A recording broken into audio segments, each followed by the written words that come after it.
আসসালামু আলাইকুম, সবাইকে জাহিদ এক্সপ্লোরে স্বাগতম। কেমন আছেন? আর এখন কিন্তু শীতকাল, আর এই হচ্ছে শীতের সকাল।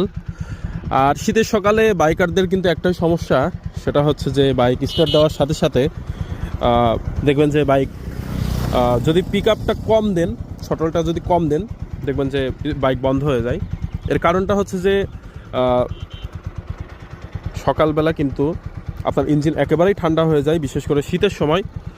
তো এই সময়টা আপনার বাইকটা স্টার্ট দিয়ে কিছু সময় যদি আপনি রেখে দেন, সেই ক্ষেত্রে সব থেকে বেটার হবে, আপনার বাইকটার ওয়ার্ম আপ হয়ে যাবে, ইঞ্জিনটা গরম হয়ে যাবে এবং আপনি কমফোর্টেবল রাইড করতে পারবেন। তো আমিও সকাল স্টার্ট দেওয়ার সাথে সাথেই যখনই পিক আপটা স্লো দেই, তখনই বন্ধ হয়ে গেছে। তো এর জন্য শীতের